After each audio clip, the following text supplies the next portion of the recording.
bad for the drivers, but if you get a tire kind of gets rolling away from your team, it can absolutely go down that downhill pit road. Jeff, we talk a lot about the track. It's the Watkins Glen we've known and loved for years, but one change that we're going to see right away, the restart zone has moved to before turn 7, before the right-hander. So right here, this is that short straightaway you see on the left side painted on the wall. We will restart before the right-hander. Why the change? Well, the change because there was so much chaos on road courses in turn 1. Saw a lot of, really kind of silly wrecks, just kind of ruined some really good races. So consistent with all the other road courses, move it back. And what happened in the races that have already happened this week, it really changed what the preferred lane was, because the outside lane actually accelerated better. Yeah. The problem is you get to turn 1 and now you're not in the preferred lane. It's going to be interesting to see what lane drivers pick throughout the day. All right, let's check in on pit road before we get going here. Marty, you kick us off. Ryan Preece, the first one out of the playoffs, coming off back-to-back top 5s for the first time in his career lead, and gained 19 points on his teammate Chris Buescher at Iowa last week. But when I talked to Derek Finley, his crew chief, this morning, he said because where we're starting today, 17th, pretty deep in the field, I'm not sure what strategy I want to play. 2 stops, 3 stops. I'm going to see what the other teams do. I would love to get stage 1 points. That's my plan as of now. But I think the plan for everyone, Kim, is going to change all day long. Well, Marty, Chase Briscoe is on a bit of a heater with 3 runner-up finishes in the last 4 races. And at first glance, that might seem like a good thing. But race teams, well, they're always looking for more. And for this 19 team, they told me the only second place finish they're happy with is when they finish runner-up to SVG at Sonoma. Otherwise, those second place finishes they view as missed opportunities.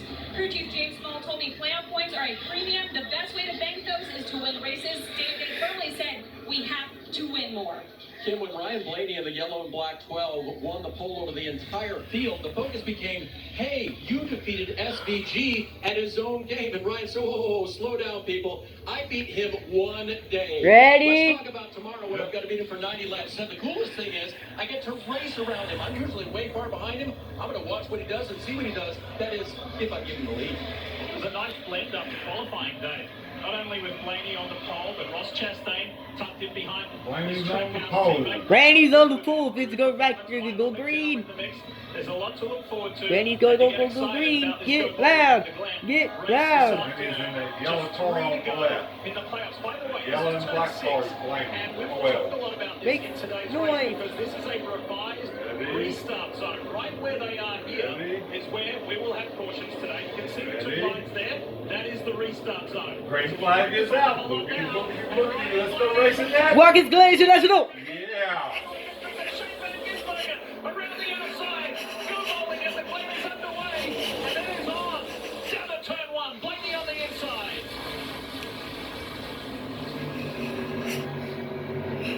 Some lock-ups, but fairly clean thus far. Blaney trying to keep that Gisbergen out. SVG wants that inside line, but Blaney's going to lead him up the hill the first time through the S's. SVG with a smart decision right there on lap 1. Could have kept it on the right side of Blaney, going up the S's. It gets very tight up there. That was a good decision. Chase Briscoe tucks in that 19. Ross Chastain right behind. This is the moment here where Van Gisbergen lost it a year ago. Hello. And that'll be firmly in his mind, Steve. Hello. He said he relives it all the time, the mistake made, getting into that wall a little bit as they run wide off the carousel. Nothing really out of bounds. The only place you could shortcut would be the bus stop. Now into turn 6, the left-hander. Everyone kind of matching, minding their P's and Q's deeper in the field. A.J. Allmendinger will jump to the left side of Bubba Wallace. That'll be a hard pass to make, though. Which one? Now we have a battle right here. Hocevar and Kyle Busch side by side. Right Be interesting heading down counter to turn 1 or 2? Hocevar's got the inside line. William Byron behind. Hocevar tucks Okay. in. What's it doing? Once out of line, though. A little bit of momentum lost by the 77. We'll see if they can Okay, concede. so you You can't see the see anything 54 on as well the inside the 22. People know Okay. just 90 laps is just not a very long race. Only. You don't want to lose track position, but giving up one spot is not going to end your day. You have to be smart this time of the race. You are battling for track position all the time. I want you to Like hold we the saw with screen. SPG on Write lap it down. 1. There's a time and a place, and going up those S's right now is really not the time. But that's going to change. It's going to get more aggressive. That's pretty aggressive there, exiting the bus stop. This is good for Blaney because a year ago he got taken out in a lap 1 multi-car incident where he had to be held back to the garage area and didn't even stand a chance. Now he leads this race a year on. Yeah, that retro Blaney actually is what changed the damaged vehicle policy. Very little damage to the exterior of his car, but it broke the steering, which forced the retirement. In today's race, that would allow him to make mechanical changes and come back out on the race, although being laps down. Let's ride along with SVG. Coming to the start-finish line. Look on the left side of the racetrack. Great brake markers. That's really a visual indicator for the drivers to know when to start braking. Use all of the curb and turn 1 accelerated. Look at the racetrack they use. All the way off the racetrack. Why? That sets you up to start the S's.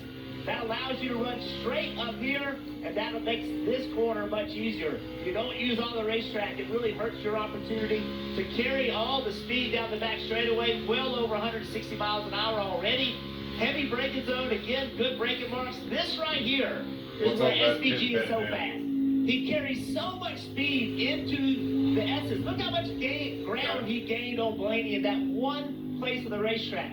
That's where his advantage is. But Steve, it is a very difficult place to make passes. It is, and I think the carousel being that long with standing corner, that's a little bit more comfortable for the older guys. And the older guys have been running here forever. Now we have a 90-degree left-hander.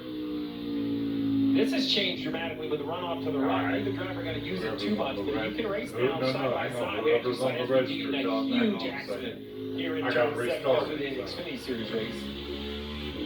Told me this morning he was a little sore after that because of the extent of the impact, but feeling pretty good and ready to go out and try and continue this amazing run that he's at. Chase Briscoe's off to a good start. Right. Chastain, McDowell, Bush, Hocevar, William Byron, his teammate from Hendrick Motorsport, Alex Bowman tucked in right behind, and then Christopher Bell. Is Ty Dillon making an inside move or attempting to down into turn 1? So hard to complete that pass. You're going to see he's actually going to come under attack from Smith to his left just because the driver on the outside doesn't have to stay underneath that curving. I'm not a fan of all the runoffs. I wish we found a way as an industry to make the track be required or preferred. I don't want it to become an officiating thing. I hate track limits.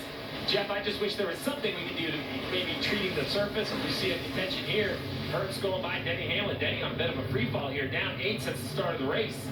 I would just love to see the drivers kind of be restricted to the racetrack, or at least prefer to be on the racetrack.